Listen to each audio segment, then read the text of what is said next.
Մինեսոտայի իշխանությունները հայտնում են, որ 57-ամյա մի տղամարդ կրակ է բացել նահանգի 2 օրենսդիրների տների վրա։ Հարձակման հետևանքով օրենսդիրներից մեկի ամուսինը սպանվել է, իսկ մյուսի կինը ծանր վիճակում տեղափոխվել է հիվանդանոց։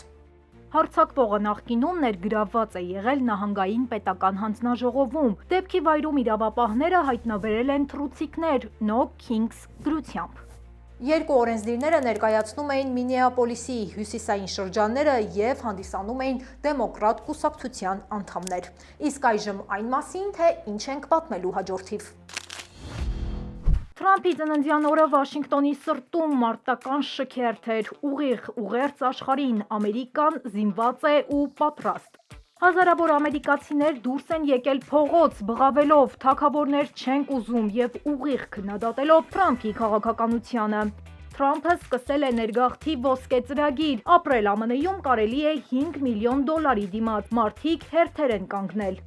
Հասանելի է Թրամփի 2025 թվականի ֆինանսական հաշվետվությունը, ինչ եկամուտներ ունի ԱՄՆ նախագահը։ Թրամփի վարչակազմը պատրաստվում է 36 նոր երկրից արգելել մուտք ԱՄՆ։ Երկրների ցանկի մասին կխոսենք թողարկման ընթացքում։ Պարզվում է, ԱՄՆ բյուջեի կեսը գոյանում է միայն աշխատավարձից պահվող հարկերից, ինչ թվերի մասին է խոսքը։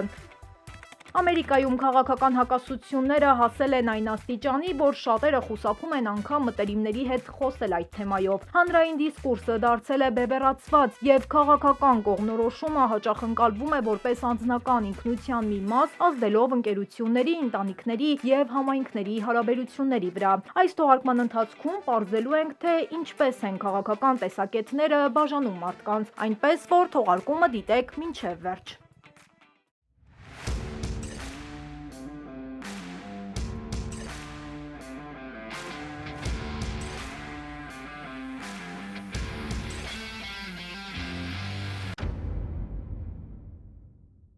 Բարև ձեզ, դուք դիտում եք Glendale Newsroom-ի հերթական թողարկումը։ Ես Լենա Կարապետյանն եմ ու մեր թիմի հետ ձեզ եմ ներկայացնում Ամերիկայում կատարվող քաղաքական ու հասարակական կարևոր նորությունները։ Մեզ աջակցելու համար պարզապես բաժանորդագրվեք մեր YouTube-յան ալիքին, սեղմելով զանգակի կոճակը։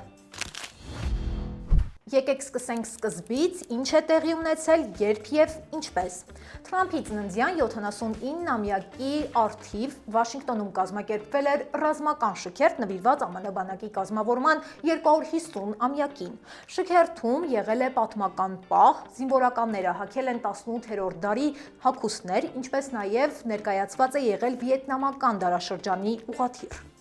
Այն անցկացվել է ազգային զբոսայգում, հստակ ընդգծելով քաղաքական եւ խորհրդանշական շերտերը։ Շքերթին մասնակցել է 6700 զինծառայող, ցուցադրվել է 84 միավոր գերժամանակակից ռազմական տեխնիկա, հրետանային արկեր եւ նոր սերնդի համակարգեր։ Նախագահ Թրամփը առաջին տիկին Մելանիայի եւ Պենտագոնի ղեկավարի հետ հետևել է շքերթին հանդիսավոր տրիբունայից, ողջունելով անցնող զորամիավորումները։ Միջոցառումը ուղեկցվել է ռազմական երաժշտությամբ եւ ամբողջ մայրաքաղաքով ձգվող հանդիսավոր երթով։ Իր ելույթում Թրամփը նշել է. «Մեջբերեմ, այսօրը պետք է բոլորիս հիշեցնի, թե որքան մեծ է մեր երկիրը եւ որքան հզոր է մեր բանակը։ Մենք ունենք աշխարհում ամենաուժեղ զինված ուժերը եւ այս շքերթը հենց դրա վառ ապացույցն է։ Ամերիկան միշտ կլինի պաշտպանված եւ հզոր»։ Մեջբերման ավարտը։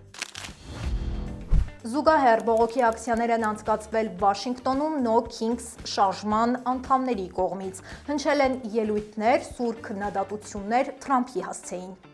Բողոքի գործողությունները տեղի են ունեցել Լոս Անջելեսում, Նյու Յորքում, Չիկագոյում, Ֆիլադելֆիայում եւ տասնյակ այլ քաղաքներում։ Վաշինգտոնում բողոքողները հավաքվել են Կապիտոլիումի մերձակայքում, քննադատելով Թրամփի ռազմական ուղղվածությունը։ Որոշ ցուցարարներ վանկարկել են 84-47 արտահայտությունը, որը մեկնաբանվել է որպես ուղիղ մերժում ուղղված 47-րդ նախագահին։ Ամերիկյան ժարգոնում էլ 84 թիվը երբեմն օգտագործվում է որպես սլենգ՝ վերացնել, հեռացնել կամ ազատվել ինչ-որ մեկից իմաստով։ Միևնույն ժամանակ ցուցադրվել են պաստառներ Թրամփը հանցագործ է գրությամբ եւ կոչեր կանգնեցնել ֆաշիզմը։ Ակցիայի կազմակերպիչները շեշտել են, որ իրենց նպատակն է կանխել ավտորիտարիզմի ամրապնդումը եւ պաշտպանել ժողովրդավարական սկզբունքները։ Յուտա նահանգում բողոքի ակցիայի ժամանակ հնչել են կրակոցներ, մեկ անձ վիրավորվել է ու տեղափոխվել հիվանդանոց։ Ոստիկանությունը հայտնում է, որ կրակողին ձերբակալել են, բայց այլ մանրամասներ չեն հաղորդվում։ Բողոքի ցույցի ժամանակ ձերբակալվել է առնվազն 60 մարդ։ Քաղաքապետը դեպքը որակել է որպես ահաբեկչական բռնություն, նշելով, որ նման միջադեպերը վտանգավոր են ոչ միայն քաղաքի, այլև ամբողջ երկրի համար։ Տարածվող լուսանկարներում երևում է, որ կասկածյալը սպիտակամորթ տղամարդ է։ Բանակի օրվան նվիրված ռազմական շքերթի ժամանակ, երբ աշխարհի ուշադրության կենտրոնում Իրան-Իսրայել լարվածությունն ու բախումներն են, ԱՄՆ փոխնախագահը դիմել է զինվորականներին, վստահեցնելով, որ Ամերիկան երբեք իր զինվորականներին չի ուղարկի մի վայր, որը անհրաժեշտություն չէ։ Փոխնախագահը նշել է, որ եթե անգամ սկսվեն ռազմական գործողություններ եւ առաջանա ամերիկացիների մասնակցության պարտավորությունը, ապա պետությունը կապահովի բոլոր անհրաժեշտ ռեսուրսները։ Նրա խոսքով կառավարությունը պատվով ու հարգանքով է վերաբերվում զինվորականներին, որոնց ուղարկում է պաշտպանելու այնպիսի շահեր, որոնք հաճախ նույնիսկ սեփական չեն։ ԱՄՆ-ում վերջին տարիներին քաղաքական հակասությունները ազդել են ոչ միայն պետության, այլ նաև հասարակ մարդկանց վրա։ Վիճահարույց թեմաները, ինչպիսիք են ներգաղթը, առողջապահությունը, զենքի կիրառումը, դարձել են այնպիսի թեմաներ, որոնք մարդկանց միջև կարծես բաժանարար գծեր են ստեղծում, բաժանելով մարդկանց հանրապետականների կամ դեմոկրատների, որոնք տարբեր են իրենց կյանքով ու արժեքներով։ Հանրապետականները աջակցում են ազատ շուկային, որտեղ մարդիկ եւ ձեռնարկությունները կարող են աշխատել առանց պետության միջամտության։ Դեմոկրատները հակառակը կողմ են սոցիալական բարեկեցությանը, պետական աջակցություն տրամադրելով առողջապահության, կրթության եւ այլ ոլորտներում։ Այստեղից էլ սկսվում է սահմանագիծը։ Այս միտումը հատկապես տեսանելի է, երբ մարդիկ հայտնում են իրենց դիրքորոշումը։ Եթե օրինակ դուք կողմ եք զենքի վերահսկմանը, ապա շատերը կմտածեն, որ դուք դեմոկրատ եք, իսկ դեմ լինելու դեպքում հանրապետական։ Այս ամենը ազդում է կյանքում որոշումներ կայացնելու վրա։ Այս իրավիճակը հանգեցնում է նրան, որ մերժվում են նրանք, ովքեր չեն կիսում երկու կողմերից որևէ մեկի կարծիքը։ Արդյունքում մարդիկ խուսափում են շփվել մյուսների հետ, ինչը մեծացնում է անվստահությունը։ Այս բաժանում ուղեկցվում է վերջին տարիներին ընտրությունների ու սոցիալական շարժումների ազդեցությամբ։ Քաղաքական հայացքները ստիպում են մարդկանց մտածել, որ ճիշտն իրենց կողմն է, ինչը բերում է անհանդուրժողականության։ Սա նաև ստեղծում է մի կոնֆլիկտ, երբ մարդը մտածում է, որ իր մտածածն ու կարծիքը բացարձակ ճշմարտություն է։ Այժմ պատմական փաստերը թվերով։ Նայենք քաղաքական հակասությունների զարգացմանը։ ԱՄՆ-ում մարդկանց քաղաքականացումը հատկապես ուժեղացել է 1960-ից 70-ականներին, երբ տեղի ունեցավ սոցիալական շարժումներ, քաղաքացիական իրավունքների պայքարը եւ Վիետնամի պատերազմին դեմ շարժումը։ Այդ ժամանակվանից էլ բաժանվեցին երկրի բնակչության քաղաքական հայացքները։ Դեռ 1980-ական թվականներին նախագահ Ռոնալդ Ռեյգանի նախագահության օրոք հանրապետականները պաշտպանեցին ազատ շուկան, իսկ դեմոկրատները պետական աջակցությունը, որը խորացրեց առանց այդ էլ խորացող բաժանումը։ Քաղաքականացումը խորացավ 2000-ականների կեսերին, հատկապես 2008-ին Բարաք Օբամայի նախագահության ժամանակ, երբ երկրի ապագայի հարցերը սկսեցին առաջացնել մեծ հակասություններ։ Ամենամեծ բևեռացումը եղավ 2016-ին Թրամփի ընտրությունից հետո, երբ մարդիկ սկսեցին կապել իրենց քաղաքական համոզմունքները անձնական հարաբերությունների հետ։ Վերջին տարիներին քաղաքական դրդապատճառներով պայմանավորված մի շարք աղմկահարույց միջադեպեր են տեղի ունեցել, որոնցից մեկը թողարկման սկզբում հիշատակված Մինեսոտայի կրակոցներն են, որոնք եւս մեկ անգամ փաստում են, որ քաղաքական դրդապատճառները վտանգում են ժողովրդի անվտանգությունը։ Հետաքրքիր կլինի կարդալ ձեր կարծիքը, ինչպես նաև մեկնաբանություններում կարող եք գրել դեմոկրատներին եք աջակցում, թե հանրապետականներին։ Թրամփը սկսել է նոր ոսկե քարտի ծրագիր արտասահմանցիների համար։ Նրանք, ովքեր ցանկանում են ապրել Ամերիկայում, կարող են վճարել $5 միլիոն եւ գնել այդ քարտը։ Նշեմ, որ առաջին գրանցման ժամանակ գրեթե 15,000 մարդ է եղել։ Ծրագիրը ներկայացվում է որպես բացառիկ հնարավորություն ապրել ԱՄՆ-ում եւ ապագայում ստանալ քաղաքացիություն։ Թրամփը հայտարարել է, որ գրանցվածների ընդհանուր տնտեսական ներուժը կազմում է $75 միլիարդ։ Նա հավելել է, որ սա միակ հնարավորությունն է ամբողջ կյանքի ընթացքում։ Փորձագետները զգուշացնում են, որ կայքում գրանցումը դեռ չի նշանակում իրական ֆինանսական փոխհատուցում կամ հաստատում, քանի որ գործընթացը դեռ նախնական փուլում է։ Սա համարվում է Թրամփի ներգաղթի նոր քաղաքականության մաս, խստացման եւ ընտրովի ներգաղթի միաժամանակյա մոտեցմամբ։ Թրամփը հրապարակել է իր 2025 թվականի ֆինանսական հաշվետվությունը, համաձայն որի նա ունի ավելի քան 1.6 միլիարդ դոլարի ակտիվ և շուրջ 600 միլիոն դոլարի եկամուտ։ Թրամփի եկամուտների աղբյուրները բազմազան են, սկսած գոլֆի ակումբներից մինչև կրոնական գրքեր և բրենդային ապրանքներ։ Ամենամեծ եկամուտը 217 միլիոն դոլար նա ստացել է Ֆլորիդայի գոլֆի ակումբներից և հանգստավայրերից։ Նշվում է նաև 57 միլիոն դոլարի շահույթ, որը կապված է կրիպտոարժույթային հարթակում ունեցած նրա մասնակցության հետ։ Բացի դրանից նա վաստակել է 5.3 միլիոն դոլար վաճառելով Թրամփ ապրանքանիշով սպորտային կոշիկներ, ժամացույցներ ու օծանելիքներ, ինչպես նաև 1.3 միլիոն դոլար իր ստորագրությամբ «Աստված օրհնի Ամերիկան» խորագրով աստվածաշնչերի վաճառքը։ Հիմա խոսենք ներգաղթից։ Թրամփի վարչակազմը պաշտոնապես չեղարկել է հումանիտար մուտքի ծրագիրը, որը գործում էր Բայդենի վարչակազմի օրոք և որի միջոցով շուրջ 530 հազար ներգաղթյալ ժամանակավոր օրինական կարգավիճակ էր ստացել ԱՄՆ-ում։ Ներքին անվտանգության նախարարությունը մարդկանց արդեն ուղարկել է ծանուցումներ էլեկտրոնային փոստով տեղեկացնելով, որ նրանց օրինական կարգավիճակը չեղարկվում է։ Տեղեկացվել է նաև, որ նրանք պետք է ինքնակամ լքեն երկիրը։ Այս պահին դեռ հստակ չէ, ինչ ճակատագիր է սպասվում այն ներգաղթյալներին, ովքեր կհրաժարվեն լքել ԱՄՆ-ն։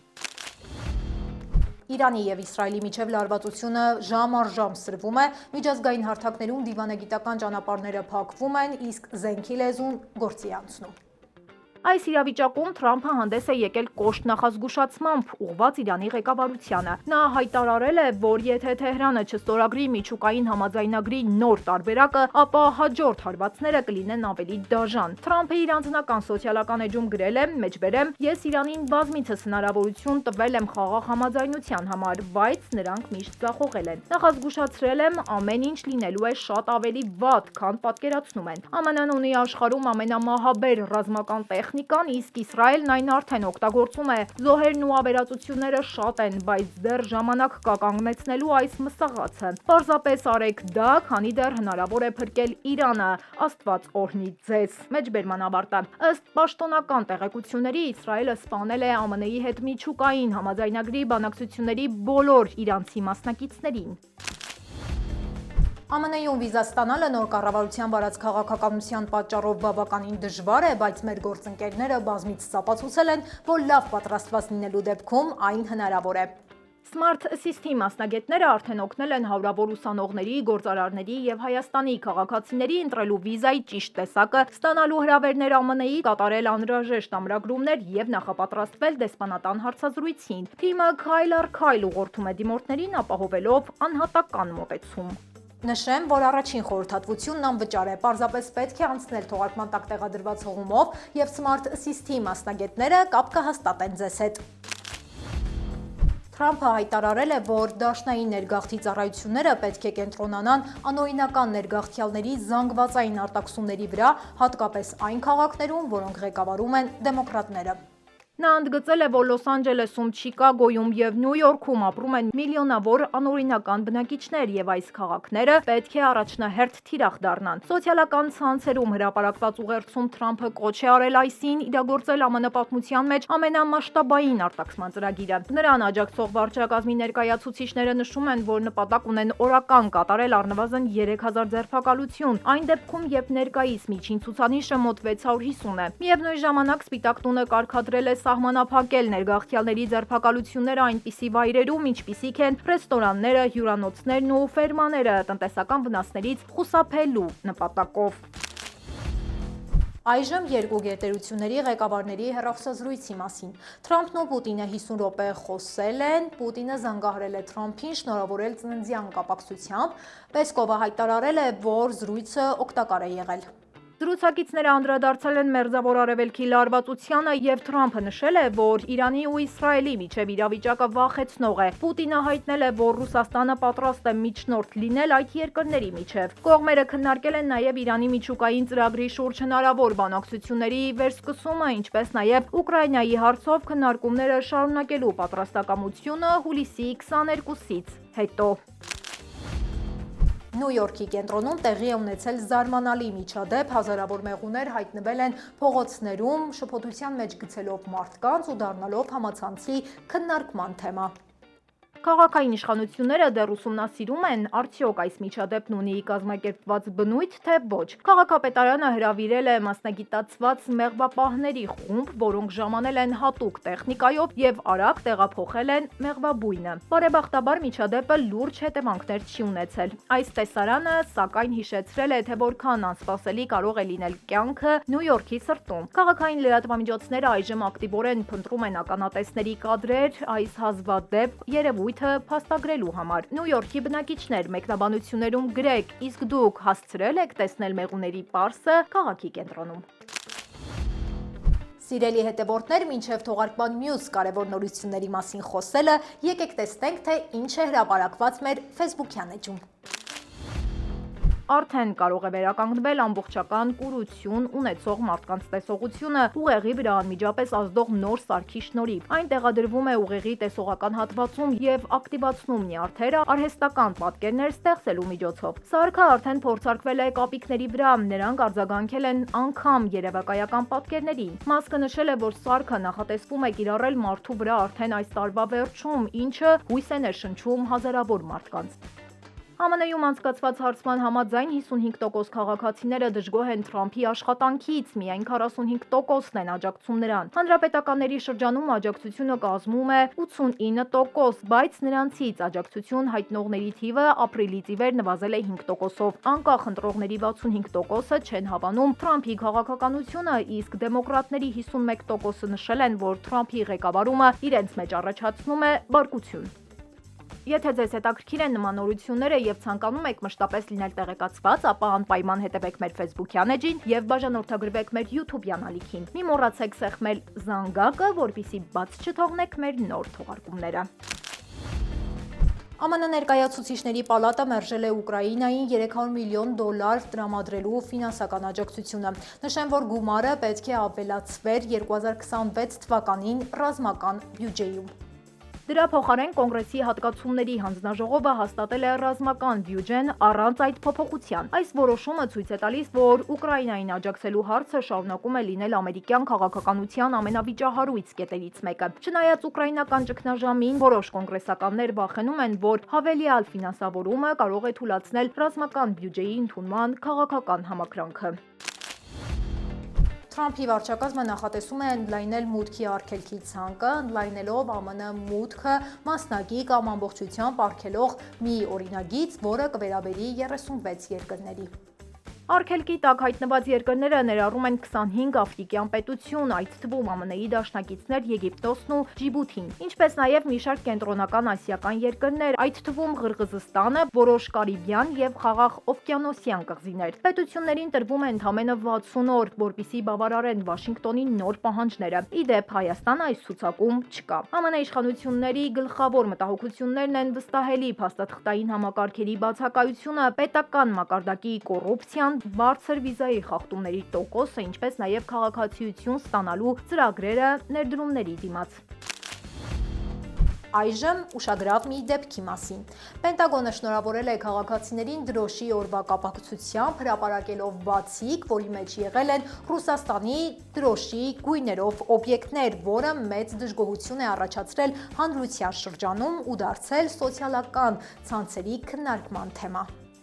Շատերը հարցնում են, ինչպես կարող էր նման սիմվոլիկ սխալն անցնել հաստատման փուլը, հատկապես Ռուսաստանի հետ շարունակվող լարվածության ֆոնին։ Պաշտոնական պարզաբանումներ դեռ չեն ներկայացվել։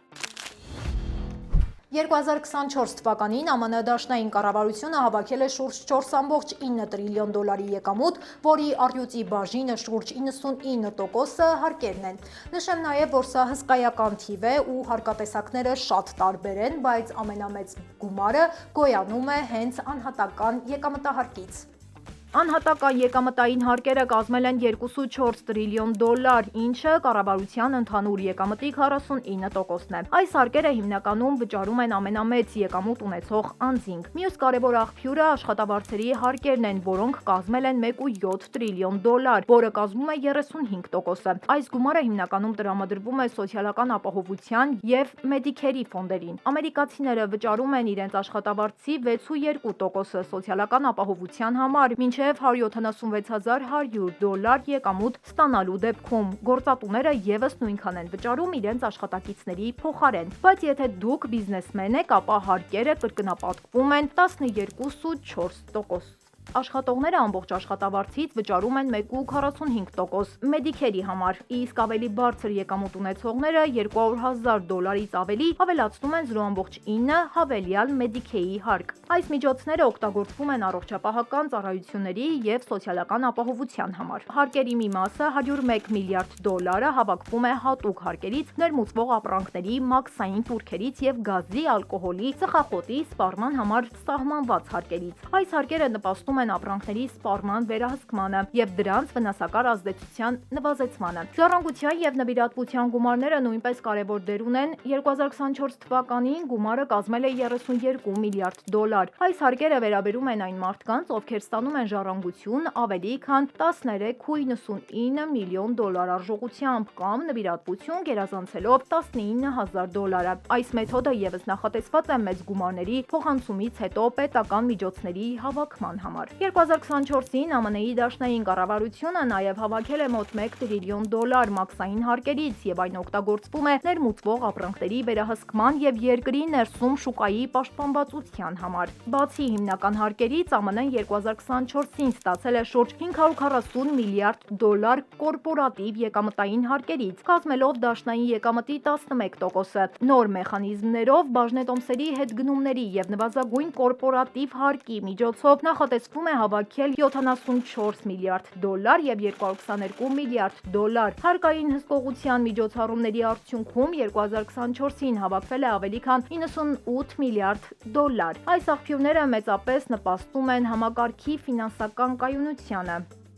Պարզվում է, Ամերիկայում հարկերը միայն աշխատավարձից պահվող գումարները չեն, դրանք բազմազան են հատուկ հարկերից մինչև ժառանգության հարկեր ու այսպես շարունակ։ Այսինքն այս հարկատեսակներից պահվող գումարները հսկայական են ու այս ամենը մեծ ազդեցություն է ունենում երկրի սոցիալ-տնտեսական զարգացման վրա։ Կալիֆորնիան սկսել է պաշտոնական հետաքննություն ընդդեմ State Farm ապահովագրական ընկերությանը, քանի որ հունվարյան ավերիչ հրդեհներից հետո մարդկանց փոխհատուցումը ուշանում է։ Տուժածները պնդում են, որ ընկերությունը անտեսել է ոչ միայն ուղղակի վնասները, այլև ծխից առաջացած աղտոտումները։ Ընկերությունը հայտնել է, որ ստացել է 13,000 դիմում և վճարել է 4 միլիարդ դոլար, բայց քննադատությունները շարունակվում են։ Կալիֆորնիայի Սենատը և իրավապաշտպան կազմակերպությունները պահանջում են արդարություն, նշելով, որ բազմաթիվ ընտանիքներ կանգնած են եղել կացարանից զրկվելու կամ ծանր ընտրության առջև, վերականգնելու համար մեծ գումարներ ծախսել, թե ոչ։ Վերադառնանք ռազմական շքերթին։ Վաշինգտոնում կայացած ռազմական շքերթի ժամանակ 34 տարվա ընթացքում առաջին անգամ ներկայացվեց ամերիկյան բրոնետեխնիկան։ Վերջին անգամ նման շքերթ կազմակերպվել էր Իրաքի դեմ ռազմական գործողություններում հաղթանակ տանելուց հետո։ Այս անգամ նման հաղթանակ չի եղել, սակայն Սպիտակ տունը շեշտադրել է ուժի ցուցադրության խորհրդանիշը երկրի ներսում և դրսում։ Շքերթին մասնակցել են հիմնականում Թրամփի կողմնակից քաղաքական գործիչները, իսկ Կոնգրեսի մեծ մասը բոյկոտել է այն, քննադատելով 50 միլիոն դոլար արժողությամբ ծախսերը։ Բժիշկները ստեղծել են արյան մի նոր թեստ, որը կարող է քաղցկեղի մասին ազդանշան տալ հիվանդության գլուխ բարձրանալուց 3 տարի շուտ։ Ամեն դեպքում տարբեր տեսակի քաղցկեղները տարբեր քանակությամբ ԴՆԹ-ներ են արտազատում արյան մեջ, ինչը կարող է ազդել թեստի արդյունավետության վրա։ Այնուամենայնիվ, այս բացահայտումը մեծ հույս է տալիս կանխարգելման և վաղ ախտորոշման նոր ուղիներ առաջարկելով։ Հետազոտությունը հիմնվել է 1980-ականներից սկսված հազարավոր մարդկանց արյան նմուշների վրա, որոնք սկզբում հավաքվել էին սրտանոթային հիվանդությունների ուսումնասիրության համար։ Այս տվյալները օգնել են գիտնականներին հասկանալ, թե ինչպես է քաղցկեղը ձևավորվում իրական կյանքի պայմաններում, ոչ թե միայն լաբորատոր փորձերի ժամանակ։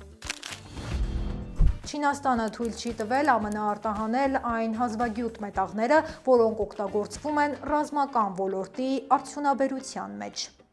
Այս մասին հայտնում է Reuters-ը, վկայակոչելով Լոնդոնում կայացած ԱՄՆ-Չինաստան բանակցություններին ծանոթ աղբյուրներին։ Թեպետ կողմերը ստորագրել են նորացված առևտրային համաձայնագիր, չինական կողմը չի հանել նախկինում սահմանված արգելքը, ինչը հարված է ԱՄՆ ռազմական մատակարարներին։ Վաշինգտոնն էլ շարունակում է սահմանափակել արհեստական բանականության համար նախատեսված չիպերի արտահանումը Չինաստան, քանի որ դրանք նույնպես կարող են կիրառվել պաշտպանական ոլորտում։ Նախատեսում են երկարաձգել Չինաստանի նկատմամբ գործող սակագները ևս 90 օրով։